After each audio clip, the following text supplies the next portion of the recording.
Episode 41. The Price of Remembering.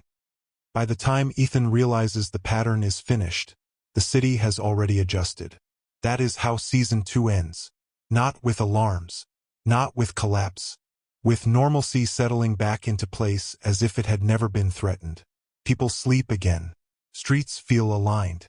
Conversations stop stuttering. The missing minute still exists, but it behaves now. Takes what it needs and leaves the rest untouched. Time is no longer experimenting. It has optimized. Ethan carries that knowledge quietly, not as fear, as weight. He has learned what happens when the system finishes learning. He has learned that resistance sharpens correction and that silence is sometimes tolerated only because it is efficient. Most of all, he has learned that survival is not proof of safety. It is proof of usefulness. That is why he notices the scream. He remembers it before he remembers where he is. It is not loud. It is sharp. A sound cut off mid-formation, like a sentence erased before the meaning finishes assembling.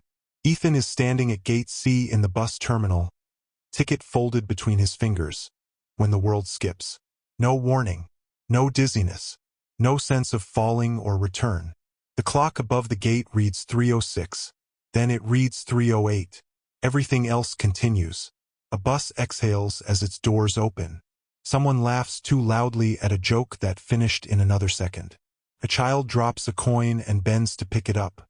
The digital advertising board shifts to a new slide. Nothing reacts, except Ethan. Because this time, the minute is not empty. He remembers it. He remembers the woman who screamed. He remembers her bag hitting the floor. Not hard, just surprised. He remembers the lights dimming, not failing, lowering themselves as if the building had decided to breathe shallower. Most of all, he remembers the man who did not move. Everyone else shifted, blinked, adjusted their posture. Even the ones who dropped something completed the motion afterward. That man stood perfectly still, eyes open, face neutral, waiting. Ethan's pulse spikes so hard it hurts. This has never happened before. The missing minute has always been absence. A soft pressure. A gap you feel only because something fails to connect afterward. But this minute was full, complete, heavy. Ethan turns slowly, scanning the terminal. The woman who screamed is smiling at her phone now, bag secure on her shoulder. The floor is clean. The man who stood still is gone. No one looks confused. No one looks afraid. No one remembers anything. Ethan's hands begin to shake. He pulls out his phone. No alerts. No corrupted timestamps. No glitching UI. Everything looks correct. Except for one thing. A single notification sits at the top of his screen.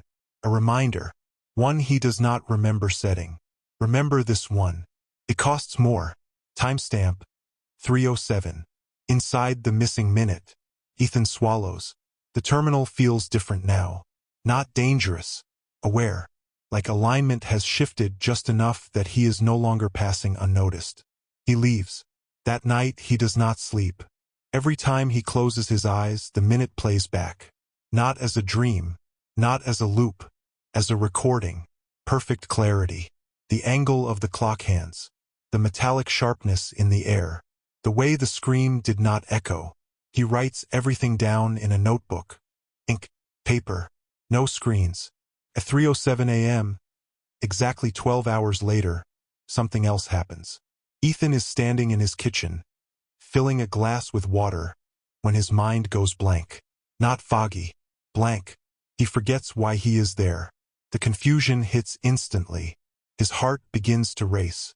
His grip loosens. Water spills over the rim of the glass, splashing onto the counter, dripping onto the floor. He understands that the water is spilling, but the sound is gone, not muffled, absent, as if the moment were recorded without audio. He looks at the clock on the microwave. 3:07 a.m. The glass slips from his hand and shatters. He sees it break. He does not hear it. The next morning, Ethan begins testing reality. He narrates everything silently in his head, anchoring moments with language. The taste of coffee, the color of the sky, the weight of his keys in his pocket. He refuses to let moments pass unmarked. At work, a coworker asks him a question.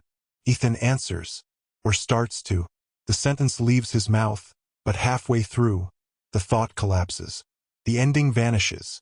Meaning detaches from words. He stops speaking. The coworker waits, eyebrows raised.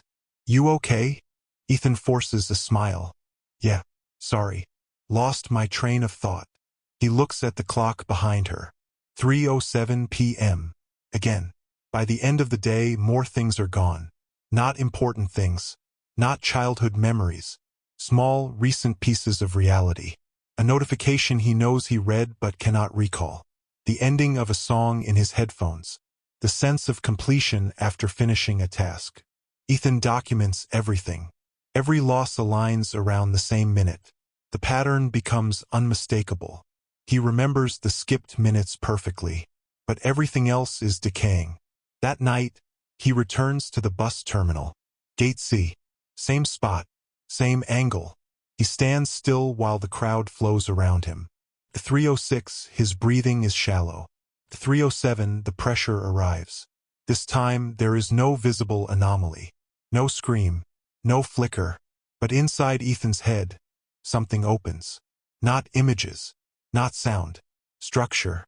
He understands how the minute is removed. How it folds cleanly, isolated from the rest of time without tearing continuity.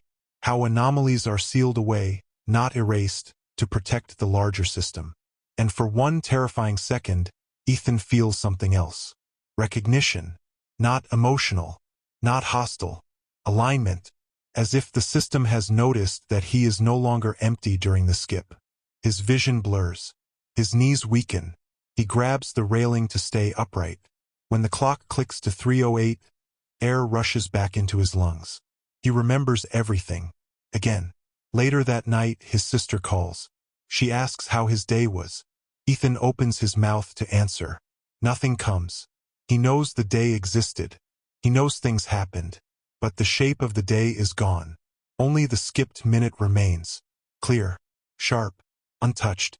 He ends the call without explaining. Ethan sits on his bed, notebook open, pages filled with careful handwriting. He reads his own notes like evidence left by someone else. And finally, he understands. This is not protection. This is not immunity. This is a transaction. And somewhere, without remembering when, he has already agreed to it. Ethan stops trusting memory on the third day. Not because it fails completely, because it fails selectively. He wakes up with the same clarity he had the night before. He remembers the bus terminal, the scream, the man who did not move, the way the minute folded in on itself like a sealed envelope. Those memories are intact, untouched, but the morning itself feels thin. He looks at the ceiling fan and knows he has seen it his entire life, but the feeling of familiarity is gone. Not fear, not confusion, absence. He reaches for his phone and hesitates. He cannot remember the password. His fingers hover over the screen, useless. The password has not changed. He knows that logically. He remembers choosing it. He remembers the reason behind it. But the sequence itself is missing, as if someone erased only the middle of the thought. Ethan forces himself to breathe slowly. He writes the phone password in his notebook and unlocks the screen manually, letter by letter, guided by ink instead of memory. The date reads normal. Messages are intact. No warnings. Time does not announce what it takes. That afternoon, he meets his sister. She sits across from him in a small cafe, stirring sugar into her coffee, talking about something unimportant. Work, a friend, a story that ends in laughter. Ethan watches her mouth move. He understands every word. But halfway through the conversation, something shifts. He realizes he cannot remember her face from childhood. Not clearly. The memory exists, but the image is blurred, like a photograph left too long in sunlight. His chest tightens. He focuses harder, trying to force the memory back. Instantly, the cafe feels wrong. Too bright. Too sharp. The pressure arrives without warning, heavy and exact. His vision narrows. For half a second, the cafe disappears. And in that half second, Ethan remembers something new. The missing minute expands. Not longer, deeper. He understands that the minute is not empty space.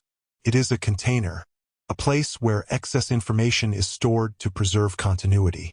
And now, because he remembers it, the system needs somewhere else to offload balance. The cafe snaps back into place. His sister is still talking, but she stops when she sees his face. "Ethan?" she asks. "Are you okay?" He opens his mouth to answer. Her name is gone. He knows who she is. He knows her role in his life. He knows he loves her. But the sound of her name no longer exists in his mind. Ethan looks down at the table, heart hammering. "I'm just tired," he says, choosing words carefully. Safe words. She watches him for a long moment, unsettled but unconvinced. That night, the losses accelerate. Ethan forgets how to cook meals he has made for years. He forgets the route to his apartment and has to follow his own GPS. He forgets jokes halfway through laughing at them. But the skipped minutes remain flawless. He remembers every second of them, every detail sharp enough to cut. At 3:07, the pressure now comes even when nothing skips. It arrives like a reminder, a tap on the system. You are still out of balance. Ethan returns to the notebook constantly. It becomes his external brain. He writes instructions to himself. How to unlock doors. How to contact people. What emotions are attached to which names. The handwriting changes as the days pass. First it is neat, then hurried, then desperate. One evening, he finds a page he does not remember writing. Stop trying to hold everything. It makes it worse.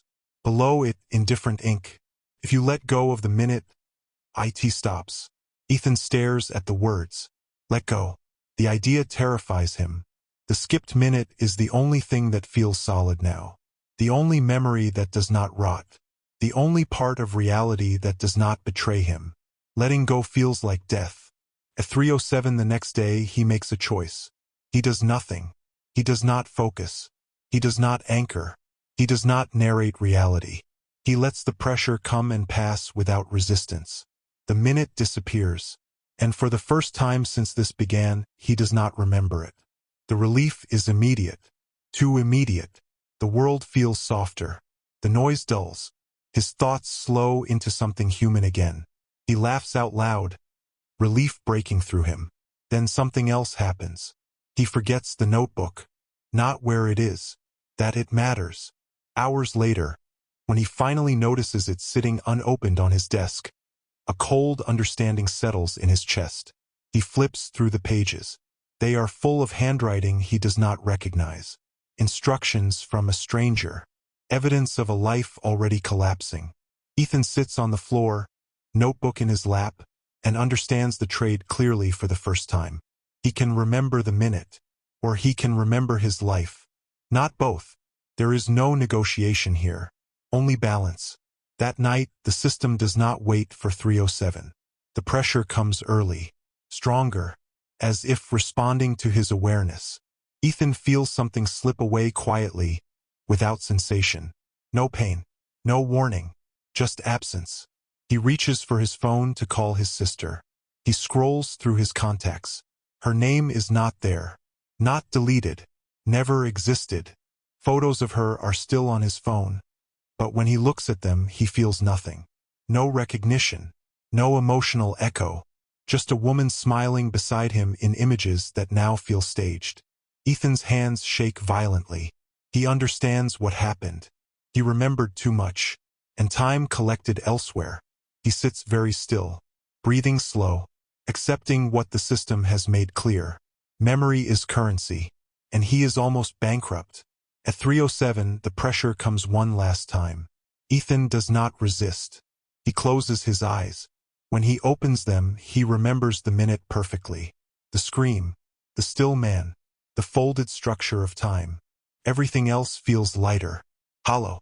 Ethan stands in his apartment, surrounded by objects he knows are his, in a life that feels partially erased. He understands now. This was never a gift. This was never punishment. This was accounting. And time has not finished collecting.